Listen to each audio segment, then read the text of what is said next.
नमस्कार मंडळी, रामकृष्ण हरी, श्री स्वामी समर्थ. आता आपल्याला काही असे संकेत मिळतात की जेव्हा आपल्या घरी देवीचा वास असतो, तर कोणते असतात ते संकेत ते आपणही जाणून घेऊया. चला बघा, तुमची देवी तुमच्यावर लक्ष आहे, ती प्रत्येक छोट्या मोठ्या गोष्टीतून जाणवते आणि आपली कुलदेवता आपल्यावर प्रसन्न आहे, ते आपल्या घरामध्ये जागृत अवस्थेत आहे. हे कसं ओळखायचं ते वेगवेगळ्या लक्षणाद्वारे मी तुम्हाला सांगणार आहे, तेव्हा तुम्ही हा व्हिडिओ पूर्ण पाहावा. सगळ्यात अगोदर आपण जाणून घेऊया की आपली कुलदेवी म्हणजे आपल्या कुळाचे रक्षण करते. आपल्या घराच्या प्रगतीमध्ये तिचा आशीर्वाद आहे. बाहेरची कोणतीही नकारात्मक शक्ती आपल्या परवानगीशिवाय आपल्या घरामध्ये प्रवेश करू शकत नाही. या देवीला आपण कुलदेवी म्हणतो. म्हणजेच आपल्या पूर्वजापासून या कुलदेवीची सेवा आपल्या प्रत्येकाच्या घरात घडत आलेली असते. प्रत्येकाची कुलदेवी ही वेगवेगळी असते. जसे की तुमच्यापैकी काही जणांची कुलदेवी तुळजापूरची तुळजाभवानी असेल, कोणाची रेणुकादेवी असेल, तर कोणाची कोल्हापूरची महालक्ष्मी असेल, तर कोणाची कालिका मातासुद्धा असेल, किंवा मग कोणाची सप्तशृंगीची गडावरची सप्तशृंगी देवीसुद्धा असू शकेल.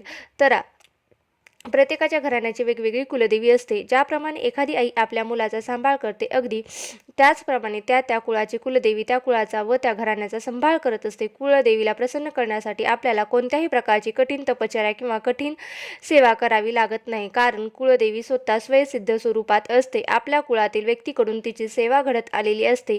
जर एखाद्या घराची वाद असेल, घरामध्ये भांडण होतास, घरामध्ये अजिबात शांततेचं वातावरण राहत नाही, त्या घरामध्ये प्रत्येक गोष्टीला अडचण येतात, प्राप्तीमध्ये अडचण येतात, तसेच वेगवेगळ्या प्रकारच्या समस्या त्या घरामध्ये उद्भवत असतात, निर्माण होत असतात. अगदी साध्या सेवेने सुद्धा कुलदेवीला प्रसन्न करता येते. त्यामुळे जेव्हा कुलदेवीचा वार असतो तेव्हा तिच्या आवर्जून सेवा करायला पाहिजे. म्हणजेच तिची साधी पूजा करायला पाहिजे, तिला नैवेद्य दाखवायचा पाहिजे, तिच्यासमोर दिवा लावायला अजिबात विसरू नका. तसेच आपल्या घरामध्ये आपले वडीलधारी माणसं सतत आजारी पडत असतील, आपल्या आजोबा असतील, आपले पंजोबा असतील, होऊन गेलेले असतील, त्यांचे वडील असतील, अशी वृद्ध माणसे, वडीलधारी माणसं, ज्येष्ठ व्यक्ती आपल्या घरामध्ये असतात. त्याचप्रमाणे आपल्या कुळाचा सांभाळ करायला आपली कुलदेवी असतात, आपल्याबरोबर असतात. वर्षातून एकदा का होईना आपण आपल्या कुलदेवीला गेलं पाहिजे. कुलदेवीच्या ठिकाणी आपल्या घरातील व्यक्तीने कुलदेवीची पूजा केली पाहिजे, तिचा आदर सन्मान केला पाहिजे. घरात जर नवीन बाळ झालं असेल तर नवीन बाळासह कुलदेवीचा आशीर्वाद घेण्यासाठी आपण गेलं पाहिजे. कुलदेवीचा आशीर्वाद त्या घराण्यावर कायम राहत असतो. त्याचबरोबर कोणत्याही ठिकाणी प्रसंगामध्ये ती आपली साथ देत असते, किंवा आज असा कठीण प्रसंग आपल्यावर येणार नाही, एखाद्या आकस्मिक समस्या येणार नाही असेल तर त्यापासून कुलदेवी आपलं रक्षण करत असते. त्यासाठी आपण आपल्या घरामध्ये, देवघरामध्ये कुलदेवीचा मंगळ कलश करून ठेवायचा असतो. विना कलश देव्हारा असू नये, कुलदेवीचा कलश स्थापन करावा. कुलदेवीला प्रसन्न करण्यासाठी आपल्याला कोणत्याही प्रकारची कठीण तपश्चर्या किंवा व्रत करण्याची गरज नाही. जे काही मंगल कार्यात आपण घरामध्ये करतो, किंवा घरी किंवा एखादा नवीन शुभ कार्य होतं, बाळ जन्माला येते किंवा लग्न कार्य होतं, तेव्हा त्या जोडप्याने देखील कुलदेवीचा आशीर्वाद घेण्यासाठी कुलदेवीच्या मूळ ठिकाणास आवश्यक जावे. तसेच नवीन कामाची सुरुवात करतेवेळी त्या देवीला मात्र आपण कुलदेवीला ध्यानात ठेवलं पाहिजे, ती स्मरण केलं पाहिजे. आपल्याला त्या कामामध्ये यश यावं अशी मागणी केली पाहिजे. नवीन गोष्टीची सुरुवात करण्यापूर्वी आपण तिचा आशीर्वाद घेतला पाहिजे. एवढं केलं तरी पुरेसं आहे. काही खास संकेत आपण पाहणार आहोत, ज्यावरून तुम्हाला कळेल की आपली कुलदेवी आपल्यावर प्रसन्न आहे, ती तुमच्या घरामध्ये जागृत अवस्थेत आहे, तो तुमच्या घरामध्ये निवास करत आहे. पण त्या अगोदर तुम्ही या चॅनलला नवीन असाल तर माझ्या चॅनलला सबस्क्राईब करा आणि कमेंट बॉक्समध्ये कुलदेवीचं नाव लिहायला विसरू नका. पहा, पहिलं लक्षण, ज्या घरामध्ये कुलदेवी त्या घराण्यावर, त्या कुटुंबावर प्रसन्न असते, त्या घरामध्ये कोणत्याच कामांना कोणत्याही प्रकारची बाधा किंवा अडचण येत नाही, ते काम निर्विघ्नपणे पार पडतं. म्हणजेच घरातील व्यक्तींनी जी काही कामे हाती घेतली आहे ती काम पूर्णत्वास जाते, ती काम थांबत नाही. त्यांना त्या कामामध्ये, म्हणजेच कितीही साधं काम, कितीही मोठं काम असलं तरी त्या काम करताना कोणतीच अडचण येत नाही, किंवा त्यामध्ये अडचण निर्माण होत नाही.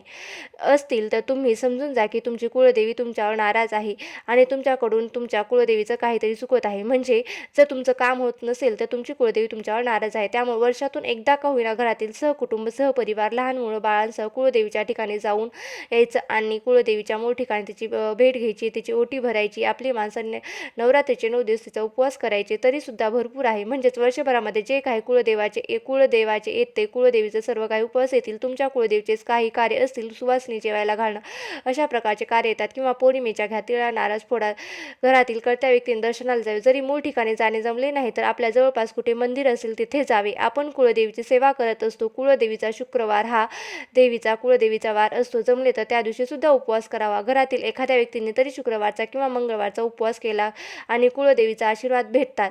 आपल्याकडून कुळदेवीची सेवा घडली पाहिजे. घरातील एखाद्या व्यक्तीने शुक्रवारचा किंवा मंगळवारचा उपवास करावा. कुळदेवीचा आशीर्वाद भेटतात. आपल्याकडून कुळदेवीची सेवा घडली पाहिजे. अशा व्यक्तींना प्रत्येक कामामध्ये यश मिळते. कोणत्याही कामामध्ये बाधा येणार नाहीत. कुळदेवी आपल्यावर प्रसन्न असल्याचा दुसरे लक्षण असे आहे की त्या घरातील सदस्य एकमेकांचा आदर करतात, मिळून मिसळून राहतात, प्रत्येक गोष्टीमध्ये एकमेकांचा विचार घेतात. त्यामुळे त्या घरामध्ये ग्रहकलह म्हणजे भांडण अजिबात होत नाही. त्या घरातील स्त्रिया पुरुषांचा सन्मान करतात व पुरुष देखील स्त्रियांचा सन्मान करतात. त्यांच्याशी मानाने वागतात. त्यांना अजिबात कमी लेखत नाहीत.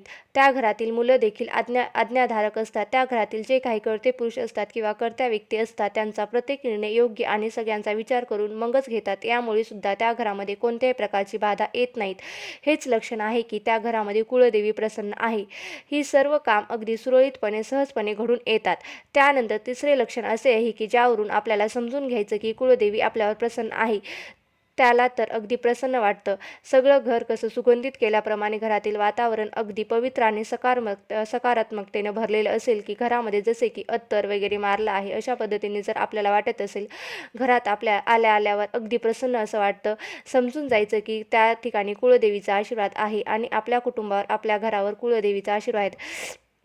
कारण बऱ्याच वेळा असं होतं की काही जणांना आपल्या घरी यावंसं वाटत नाही, आपल्या घरी जाऊच नाही. कारण घरी गेल्यावर काय असणार काय आहे, काय होणार आहे, त्यांना कदाचित माहीत असतं की घरातील वातावरण अजिबात चांगले नसते. घरामध्ये सतत खटके उठतात आणि घरामध्ये सतत वादविवाद वातावरण निर्माण होतं. अगदी आपण तेच म्हणतो ना की घरामध्ये आपल्याला शांतता लाभली पाहिजे. कुळदेवीचा आपल्याकडून काहीतरी चुकत आहे, आपण समजून घ्यायचं की तर घरी गेल्यावर जो आनंद मिळतो तो कशातच नसतो असं त्यांना वाटतं. म्हणजेच थोडक्यात काय तर त्यांना त्या घरामध्ये अगदी प्रसन्न वाटतं. घरामध्ये राहणाऱ्या व्यक्तींकडून मिळून मिसळून राहतात तर इतर कुटुंबियांना देखील समजून घेतात की कोणत्याही प्रकारचा वाद घालत नाहीत. अशा वेळी व्यक्तीला पटकन घरी जावं असं वाटतं किंवा कधी घरी जातोय असं होते. साहजिकच अशा घरावर सुद्धा कुळदेवी प्रसन्न असते. कुळदेवीचा आशीर्वाद त्या घरावर आणि तिथल्या व्यक्तींवर आहे. यानंतर चौथं लक्षण असं आहे की घरामध्ये येणाऱ्या संततीच्या प्राप्तीच्या अडचणी, त्यावरून आपण समजू शकतो की कुळदेवी आपल्यावर प्रसन्न आहे. संततीच्या प्राप्तीसाठी कोणत्या प्रकारच्या अडचणी ज्या घरामध्ये येत नाहीत किंवा मुलगा व मुलगी व्हावी, म्हणजेच थोडक्यात काय तर बाळाचे आगमनाच्या घरामध्ये व्हावं यासाठी कोणत्याही प्रकारचे नवस सायास करावे लागत नाहीत, कोणत्याही प्रकारचे घराणे गावे लागत नाहीत. तर अशा घरामध्ये सुद्धा कुळदेवीचा वास आहे. कुळदेवी त्या घरावर प्रसन्न आहे असं आपल्याला समजून घ्यायचं आहे. कारण कधी कधी काय होतं की काही जणांना घरी मुलं होत नाहीत. अपत्य प्राप्तीसाठी अशा कुटुंबामध्ये अडचणी येत राहतात व जोडप्यांना लग्न होऊन बरेच वर्ष झाली तरी आपल्याला अपत्य प्राप्ती होत नाही. साहजिकच कुळदेवीची सेवा होतात त्या घरामध्ये सहजपणे अशी वंशवृद्धी होत असते, म्हणजे बाळ जन्माला येत असते. यानंतर पाचवे लक्षण असे आहे की बाहेरची कोणतीही वाईट शक्ती प्रवेश आपल्या घरामध्ये करू शकत नाही. ज्या घरामध्ये कुळदेवीचा खरा वास असतो तर त्या घरामध्ये कोणत्याही प्रकारचे प्रबळ वाईट शक्ती किंवा कोणतीही नकारात्मक शक्ती घरामध्ये प्रवेश करू शकत नाही. कारण कुळदेवी असो वा कुळदैव त्या देवतांचा वास आपल्या घरामध्ये मुख्य प्रवेशद्वारावर असतो. यामुळे कितीही प्रबळ सक्रिय वाईट शक्ती असली किंवा कोणी किती आपल्या घरावर करणी बाधा केली, वाईट नजर टाकण्याचा प्रयत्न केला तरी सुद्धा कुळदेवीच्या आशीर्वादाने, कुळदेवीच्या शक्तीमुळे ती करणी बाधा किंवा वाईट शक्ती आपल्या घरामध्ये अजिबात प्रवेश करू शकत नाही. यानंतर सगळ्यात शेवटचं आणि सहावं महत्त्वाचं कारण म्हणजे आपली कुळदेवी आपल्यावर नाराज असेल किंवा कुळदेवीची आपल्याकडून काही सेवा करण्याचे चुकत असेल किंवा कुळदेवीला आपल्याकडून काही कार्य करून घ्यायचे असतील तर कुळदेवी आपल्या घरातील एखाद्या व्यक्तीच्या स्वप्नात जाऊन तिची सगळी इच्छा आहे ती सांगते आणि आपल्याकडून काही चुकत असेल तर तीही आपल्याला नाराज असेल तर ते आवश्यक असेल असे संकेत देते आणि स्वप्नात येऊन तसं सांगते. आणि आपण सुद्धा आपल्या घरातील वडीलधाऱ्या माणसांना, आपल्या आजी आजोबांना किंवा आपल्या आई वडिलांपैकी एखाद्याला नक्कीच सांगताना ऐकलं असेल की देवी माझ्या स्वप्नात आली होती, देवीने हे करायला सांगितलं, देवीने दर्शनाला असं सांगितलं. तर अशा वेगवेगळ्या प्रकारच्या संकेताद्वारे आपल्याला समजतं की कुळदेवी आपल्यावर प्रसन्न आहे. ती आपल्या घरातील व्यक्तींच्या स्वप्नात जाऊन ती संकेत देत असते किंवा जर देवी आपल्यावर प्रसन्न नाही किंवा आपल्याकडून जर काही चुकत असेल तर त्याचे संकेतसुद्धा देवी आपल्याला नक्कीच देत असते. कुळदेवी ही रक्षात्मक असते, म्हणजे ती आपली रक्षा करत असते आणि ती आपल्या कुळाचं सुद्धा रक्षण करणारी. प्रत्येक कुळाची कुळदेवी ही वेगवेगळी असते. कुलस्वामिनीचे संकेत मिळाले असे आपल्याला वाटत असेल तर आपल्या कोणत्याही कार्यामध्ये बाधा येऊ नये, सगळ्या गोष्टी आपल्याला मिळाव्या, जर अशी आपली इच्छा असेल तर त्यासाठी फक्त एकच काम करायचं आहे, ते म्हणजे कुळदेवताचं कोणतंही कार्य अजिबात चुकवायचं नाही किंवा ज्या गोष्टी आपण सुरू करून नवीन काही कार्याचा आरंभ आपल्या घरी होणार असेल, त्याबरोबरच आपल्या घरी काही शुभ कार्य असतील तर त्या कोणत्याही महत्त्वाचं काम करताना कुळदेवीचा आणि कुळदेवताचा आशीर्वाद घ्यावा लागतो. आपल्या घरी काही शुभ कार्य असतील तर त्या कोणत्याही महत्त्वाचं काम करताना कुळदेवीचा आशीर्वाद घ्यायला विसरू नका, तिचं स्मरण करायला विसरू नका आणि तिच्यासमोर नारळ फोडायला विसरू नका, आशीर्वाद घ्यायला विसरू नका. कुळदेवीचा आशीर्वाद घ्यायला कधीच विसरू नका.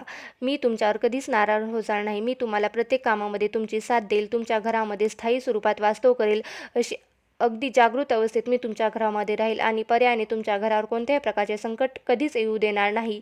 एखादं संकट आलं तरी त्या घरावर एखाद्या व्यक्तीवर असेल तर त्या संकटातून कुलदेवी आपल्याला म्हणजेच नक्कीच वाचवेल आणि त्या संकटातून बाहेर कसं पडायचं याचा मार्ग देखील कुलदेवी आपल्याला दाखवेल. तुम्हाला जर हा व्हिडिओ आवडला असेल